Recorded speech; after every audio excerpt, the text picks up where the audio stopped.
Hello everyone, I'm Matt Fontaine. I am excited to present our work on video game level repair via mixed integer linear programming. This work was done between my lab mate Hejia, Zhang, and myself, and we had lots of professors helping us out from many different departments. And it's really kind of a unique work that combines knowledge from many different fields. So one of the motivating factors of this work was the work on generating video game levels with GANs. So the idea is you have some example video game levels that you use as training data, and you create a discriminator and generator network. And so the generator network creates some fake levels, and the discriminator network tries to distinguish the training data from the fake levels. But you can use this signal of telling apart the training data from the fake levels to get gradient information to train better generators. And so this is formulated as a two-player game, and you end up with very convincing-looking video game levels. But some work that came out earlier this year showed that if you have limited training data, GANs tend to have a lot of trouble learning the logical constraints of a video game level. And so what we have here is some human-authored examples, and so you'll notice there's only one player, there's only one door, there's only one key. The player can reach the key, the player can reach the door, the level is enclosed.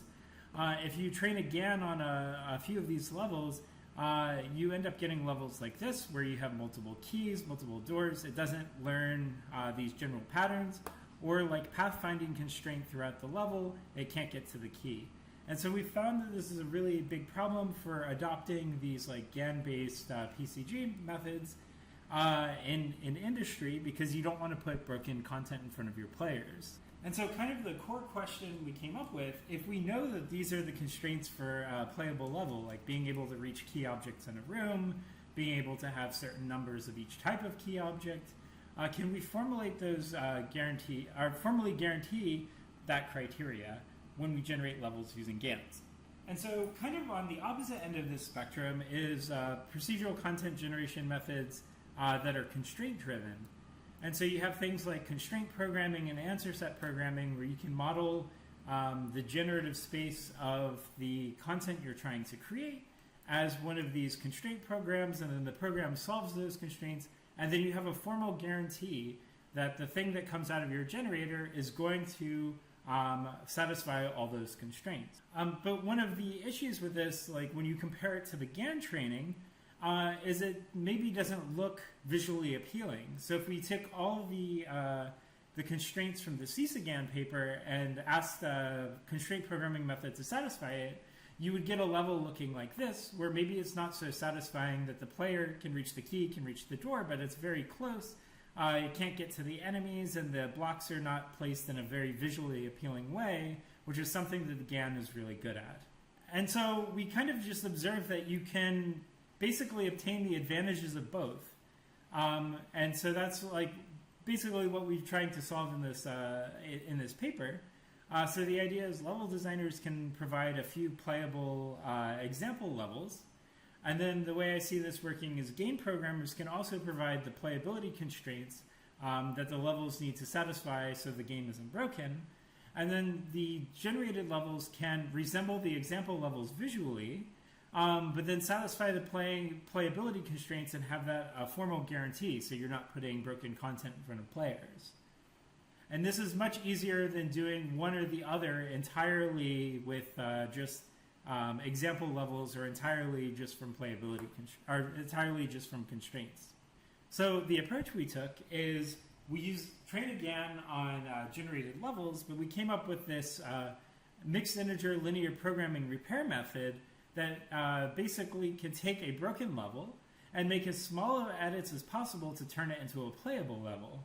And so we can encode the constraints that we know formally into this mixed integer linear program, and then do this repair method. So to understand mixed integer linear programming, you can start with linear programming. So you basically have a linear function you're trying to maximize, and then you have some inequality and equality constraints that need to be satisfied for all these variables, and they must be linear. So you can't have squared terms or square roots or anything in the constraints. And so the only difference between that and mixed integer linear programming is you require that some of the variables be integer.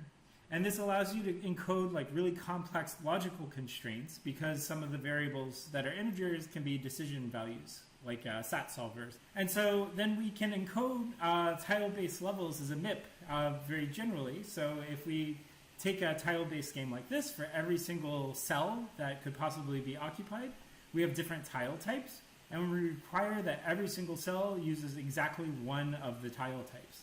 And so this basically encodes a constraint that what will come out of the MIP is a valid level. But then you can encode more complex logical constraints just using this. So we can encode things like there's only one door, there's only one player, there's only one certain number of enemies, the tiles are surrounded. But then you can also do very complex things like flows to model reachability. And so the idea is if we specify some starting set, so we have a player, and some target set like the key and the door, then we require that there's a flow that can go from the player to the door, and we require that there's flow that can go from the player to the key, and it doesn't pass through any of the blocking objects. So this ensures that there's a path to key points in the level. But what's nice about modeling this as flow with these like very general set models is we can make the target set be a whole bunch of different object types.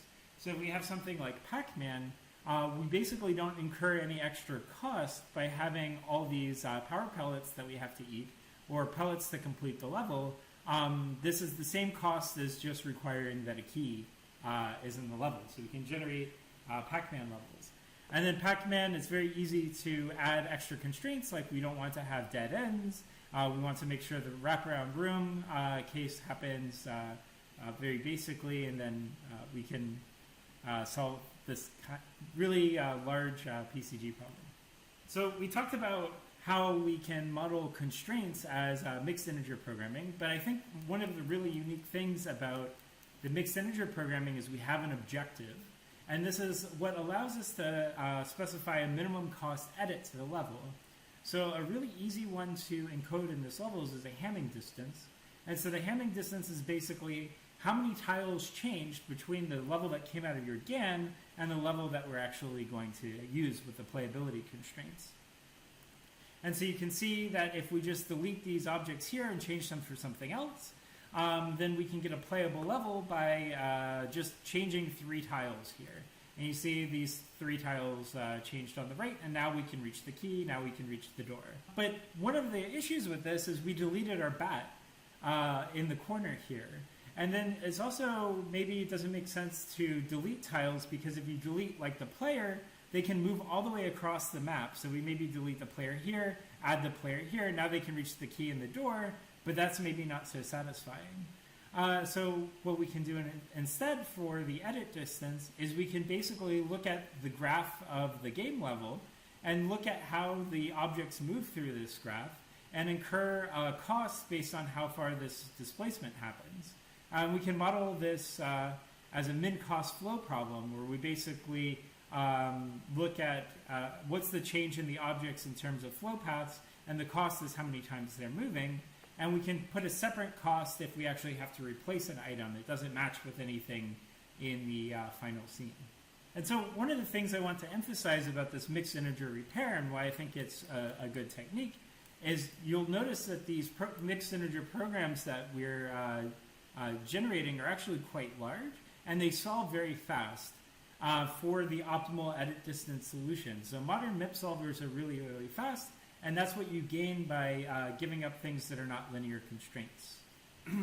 So at this point in the paper, we have a repair method that can basically be applied to any generative method that can meet aesthetic requirements. So something like a GAN.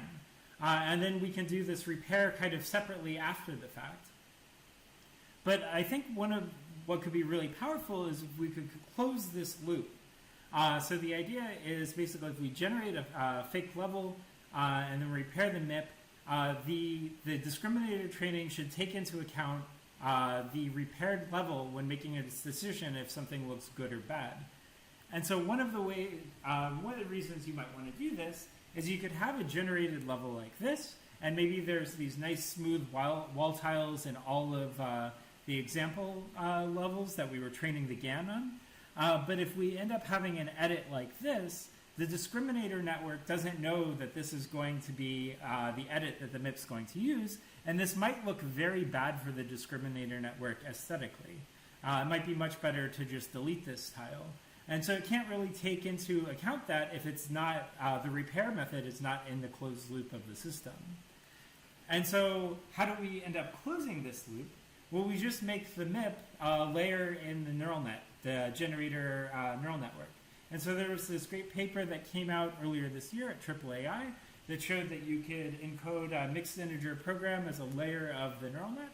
And so then the idea is we can take the discriminator loss, pass it backwards through this MIP generator, and then figure out what those gradients are on the original generated level with respect to the repairs that were made by the MIP.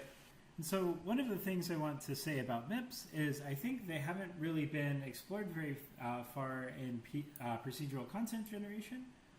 They can model things very generally in a similar manner to constraint programming, something like this.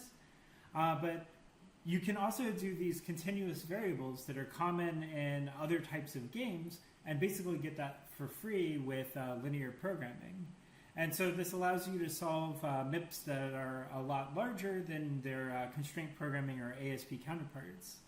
And so I'm really excited to see how this method performs with other types of generative methods as well, and not just GAN. But also talking about the generality of these systems, like MIPS could also encode the constraint programming work and this answer set programming work that I was talking about earlier, because all the constraints that were given in these problems were linear. So if you're interested in this work, feel free to reach out to any of us through email, and I'll also put the code in the description so you can play with our MIP solver and GAN generator. Thank you.